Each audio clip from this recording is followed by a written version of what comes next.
नमः शिवाय गुरवे सच्चिदानन्दमूर्तये निष्प्रपञ्चाय शान्ताय निरालम्बाय तेजसे।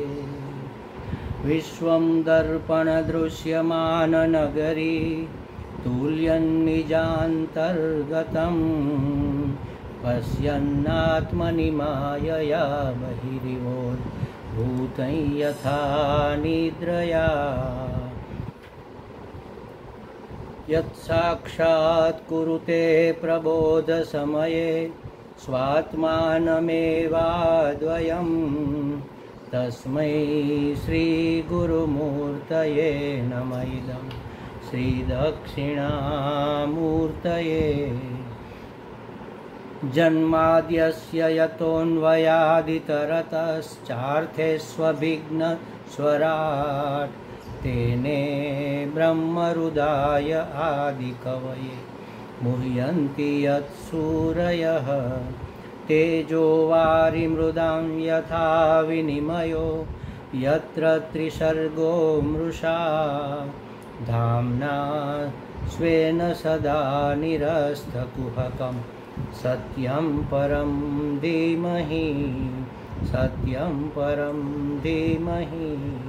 सच्चिदानन्दरूपाय विश्वोत्पत्त्यादिहेतवे तापत्रयविनाशाय श्रीकृष्णाय वयं नुमः।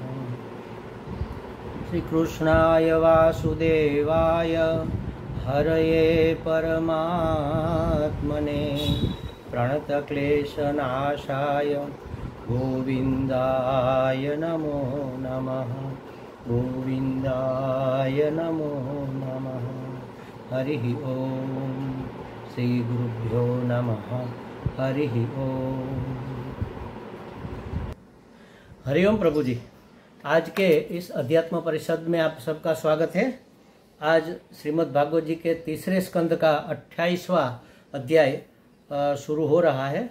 उसमें कपिल भगवान अपनी माता देवहूति को अष्टांग योग विधि का सबीज पूर्वक ज्ञान प्रदान करते हैं। इसके बारे में आज चर्चा होगी। तो कहते हैं, भक्तिं संक्षेपतः प्रोच्य सांख्यम आख्याय विस्तृतम् अथाह वैष्णवं योगम अष्टांगम कपिलो हरिः। अर्थात भक्ति का संक्षेप में और सांख्य का विस्तृत निरूपण करके अब भगवान श्री हरि रूप कपिल जी विष्णु ध्यानम अष्टांग योग कहते हैं। विष्णु ध्यानम अष्टांग योग माने विष्णु भगवान और उसके जो भी अवतार है उसमें से आपके जो भी इष्ट देव है उसका ध्यान करके तुरीय अवस्था तक, समाधि तक कैसे पहुंचा जाए उसके 8 अंग बताते हैं, 8 स्टेप्स बताते हैं। कपिल भगवान कहते हैं कि अब मैं आपको सबीज योग का लक्षण कहूँगा। कहते हैं सबीज योग का लक्षण कहूँगा। देखो, योग 2 तरह के होते हैं, एक सबीज और दूसरा निर्बीज। सबीज योग में कोई सहारा रहता है इसलिए थोड़ा सरल रहता है, और निर्बीज योग में कोई सहारा नहीं रहता तो सामान्य साधक के लिए, शुरुआत के साधक के लिए थोड़ा दुर्लभ रहता है। इसलिए कपिल जी कहना चाहते हैं कि नृपात्म जायास्तव सालंब योग एवाधिकारः। नृपात्म जाया है राजपुत्री, उसकी माता को कहते हैं। किसकी पुत्री है वह? मनु भगवान की, मनु राजा की, जो पृथ्वी के पहले राजा थे।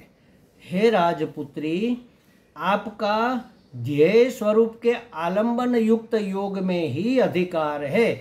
तव सालंबन योग एवाधिकारः। तुम्हारा आलंबन सहित योग में ही अधिकार है।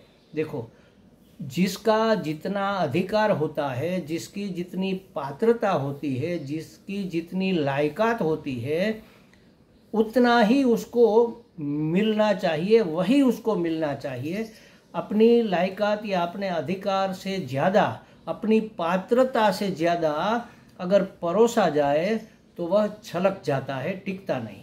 मेरे पास एक कटोरी है और आप उसमें 2 लोटा भर जल डाल दो तो क्या होगा?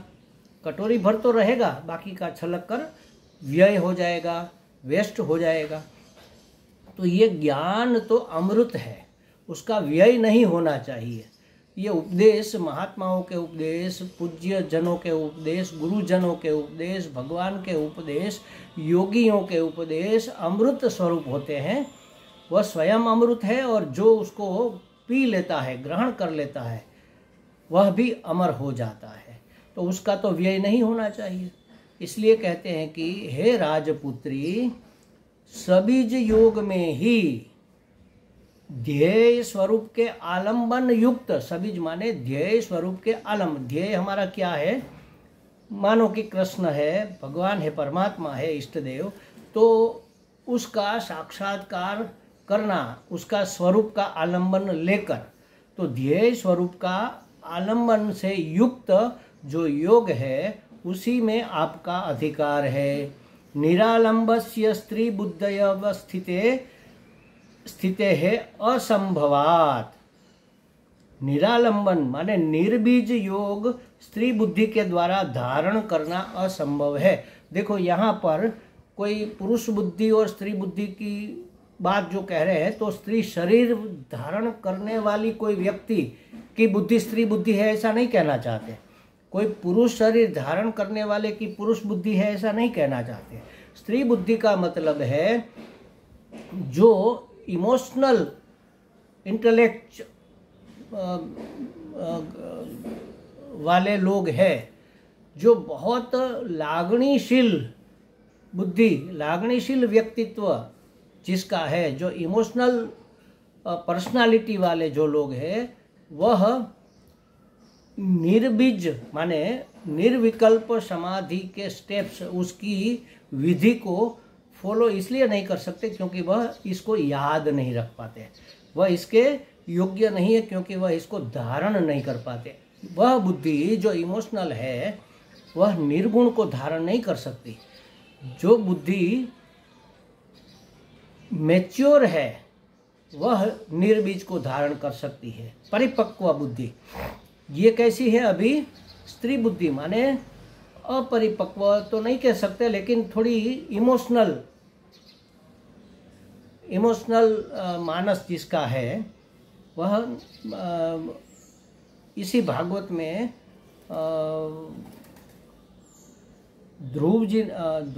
प्रहलाद जी ने कहा था कि स्त्रीत्वं मातुः तरोदधे प्रहलाद उच्यते।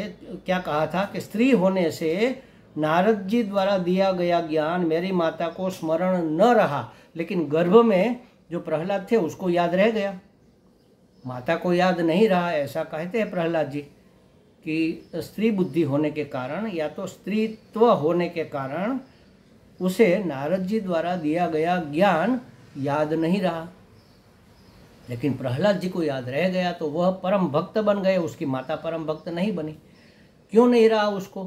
क्योंकि वह उस समय मातृत्व के परिप्रेक्ष्य में अपना जीवन जी रही थी।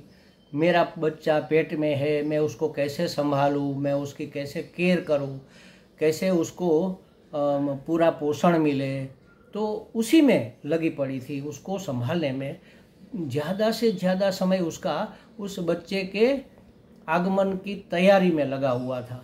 तो उसकी बुद्धि तो अपना माँ के बच्चे के प्रति कैसा भाव होता है?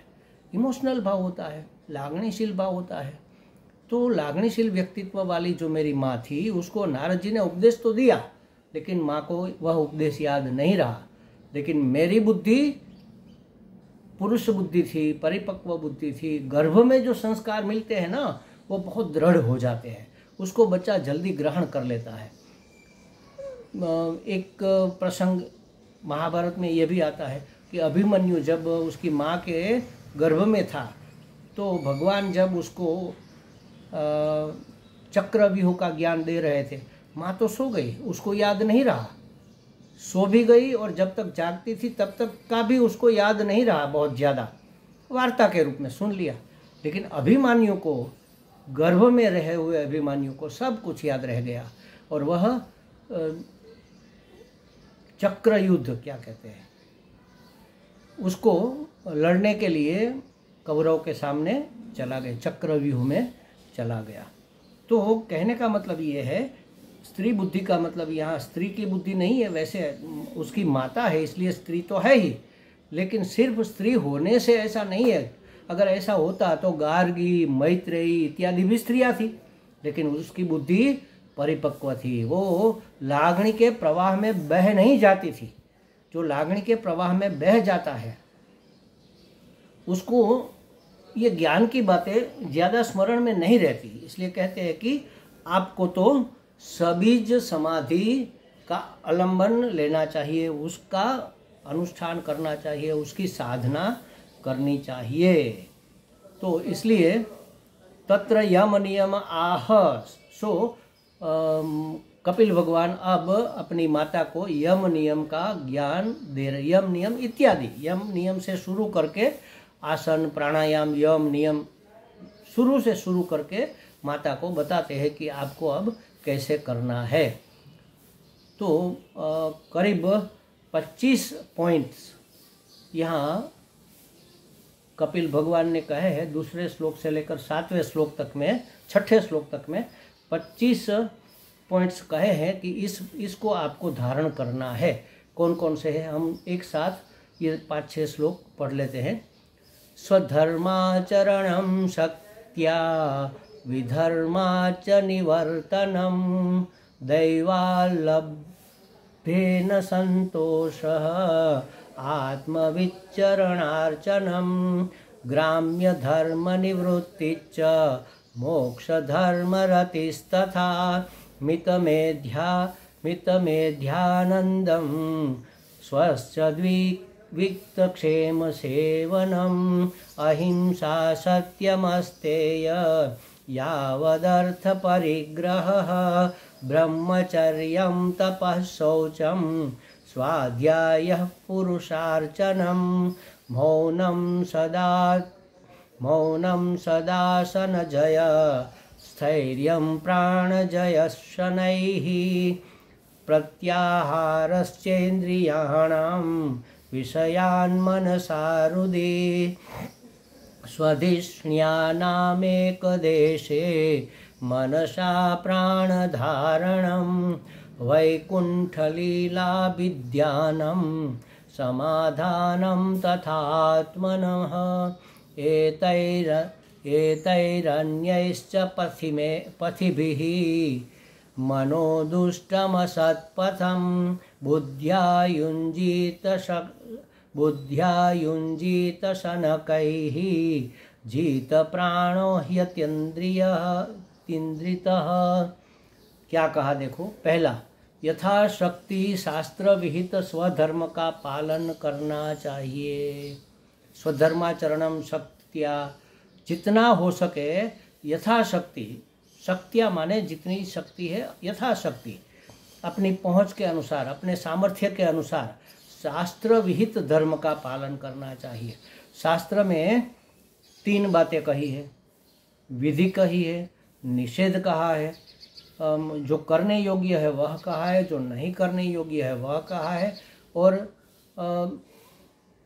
अपनी स्वतंत्रता पर भी छोड़े गए कुछ ऐसे कार्य है जो आपको अपने विवेक और परिस्थिति के अनुसार करने हैं।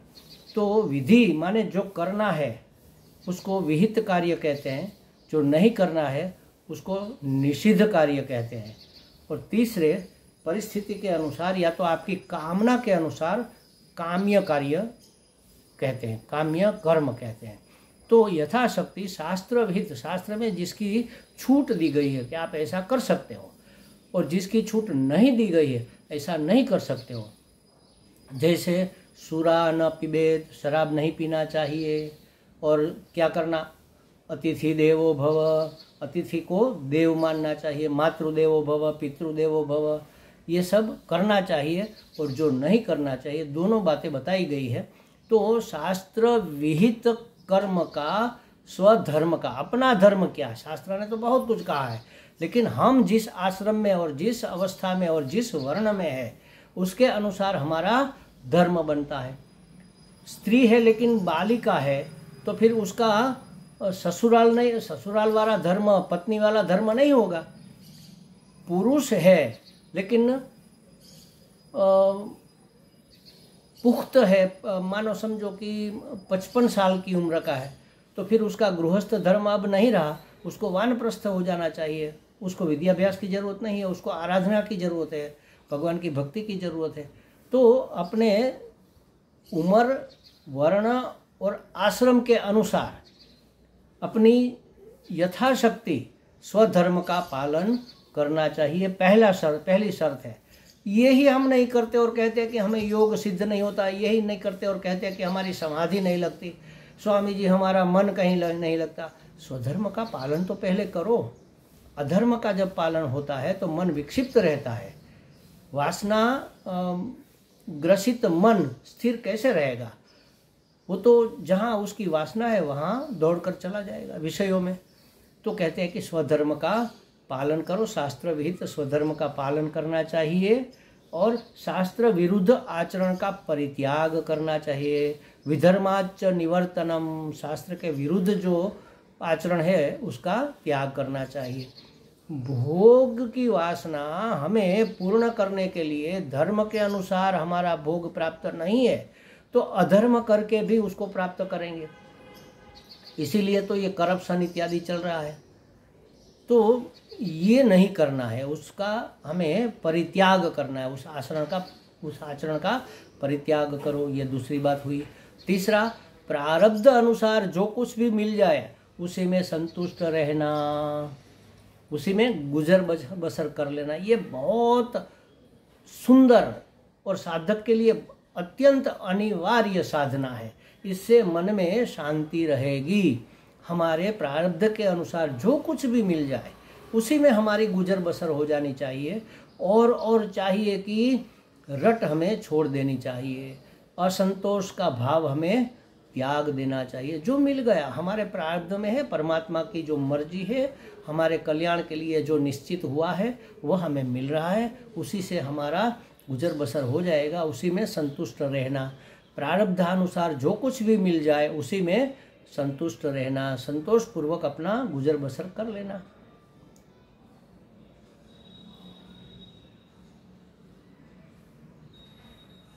और आगे कहा चौथा, आत्मज्ञानियों के चरणों का पूजन अर्चन करना।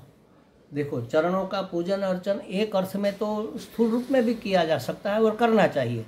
उसके पांव धोकर उसके ऊपर पुष्प का अर्चन करके 108 नाम से उसकी अर्चना करनी चाहिए, क्योंकि ज्ञानियों के चरणों तक ही हमारी पहुंच है। उसकी चरण रज जिसके ऊपर नहीं पड़ी, उसकी ज्ञानी की चरण रज, संतों की चरण रज से जिन्होंने स्नान नहीं किया, उसका उद्धार होना दुर्लभ है, उसका उद्धार होना असंभव है, ऐसा शास्त्र में कहा गया है।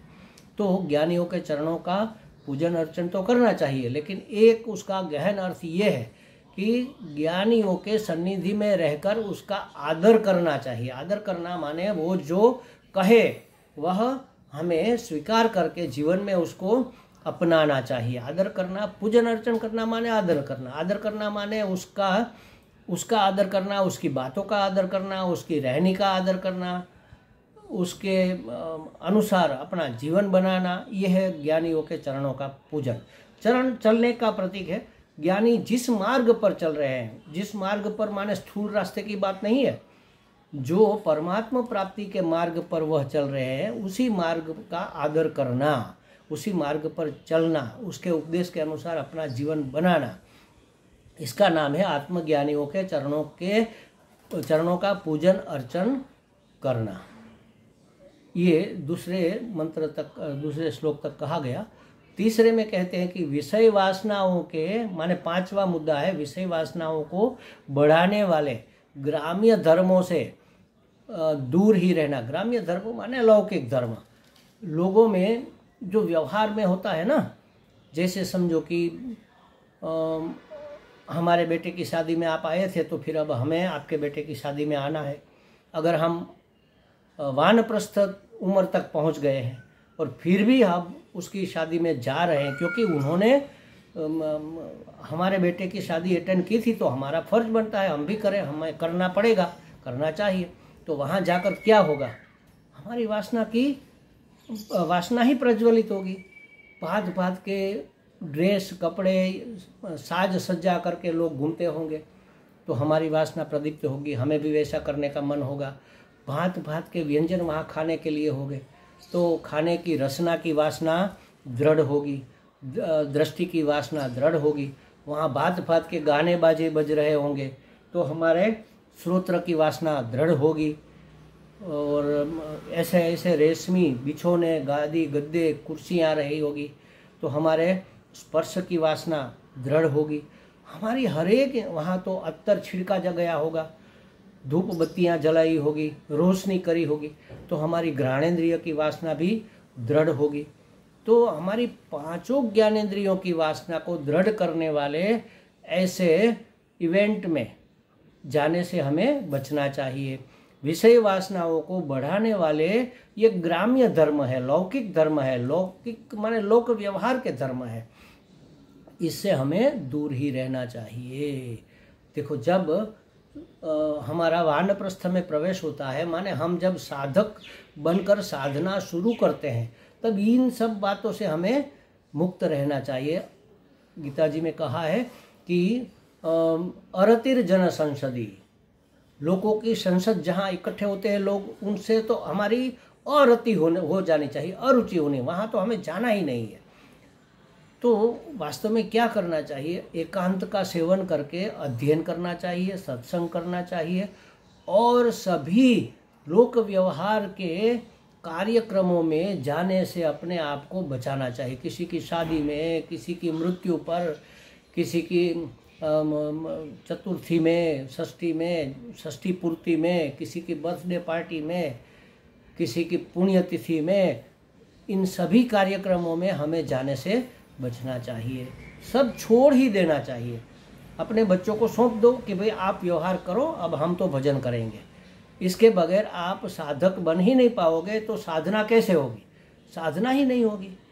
तो कहते हैं कि ग्राम्य धर्मों से दूर ही रहना चाहिए। कैसे ग्राम्य धर्म, जो विषय वासना बढ़ाते हैं ऐसे। लेकिन किसी ने भागवत कथा सप्ताह का आयोजन किया है तो व्यवहार, समझ लो व्यवहार के रूप में किया है, लेकिन है सत्संग, तो ये विषय वासना बढ़ाने वाले नहीं है, उसमें जरूर जाना चाहिए। रामचरितमानस का पारायण किसी ने आयोजन किया है तो वहाँ जरूर जाना चाहिए। इवन सत्यनारायण की कथा कोई कर रहा है तो भी उसमें जरूर आपको जाना चाहिए। ऐसे कोई धार्मिक या आध्यात्मिक कोई कार्यक्रम हो रहे हैं, भले ही समाज व्यवहार के लिए हो रहे हो, लेकिन ये वासना बढ़ाने वाले नहीं है। इसलिए यहाँ खुलासा किया कि वासनाओं को बढ़ाने वाले ग्राम्य धर्मों का परित्याग करना चाहिए, उससे हमें दूर ही रहना चाहिए। और संसार बंधन से छुड़ाने वाले मोक्ष धर्म में हमारी रति, वहाँ से अरुचि और यहाँ रुचि, उनसे विराग और यहाँ अनुराग।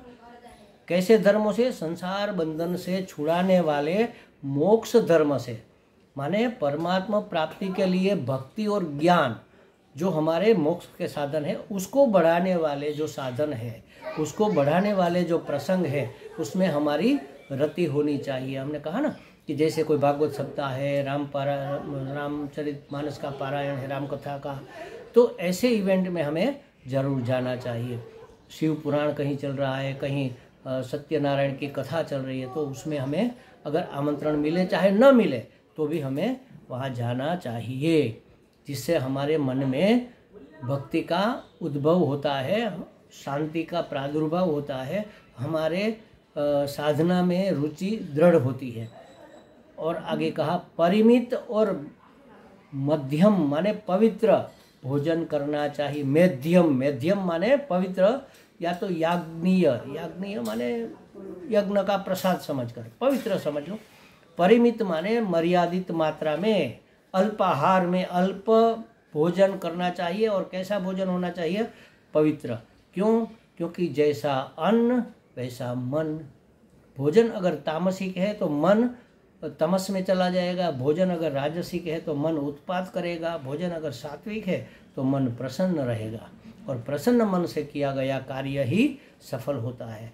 साधना भी प्रसन्न मन से होनी चाहिए। इसलिए कहा परिमित और मध्यम पवित्र भोजन करना चाहिए। शुद्ध और पवित्र और सात्विक भोजन मर्यादा में करना चाहिए। हो सके तो एक समय ही भोजन करना चाहिए, बाकी के समय में आप थोड़ा फ्रूट इत्यादि, दूध या फल ले सकते हैं अगर आवश्यकता है तो। अगर ऐसा संभव हो तो इस प्रकार से हमारा भोजन का आयोजन हो जाना चाहिए। निरंतर विविक्तम, विविक्तम माने एकांत, और क्षेमम माने बाधा रहित निर्भय स्थान में रहना चाहिए। निरंतर, थोड़ी देर के लिए नहीं, कंटिन्यू एक ऐसा कमरा बना लो या चुन लो जहां आप अकेले, कोई आए जाए नहीं, आपको कोई डिस्टर्ब न करे, आपका दरवाज़ा कोई खटखटाए नहीं।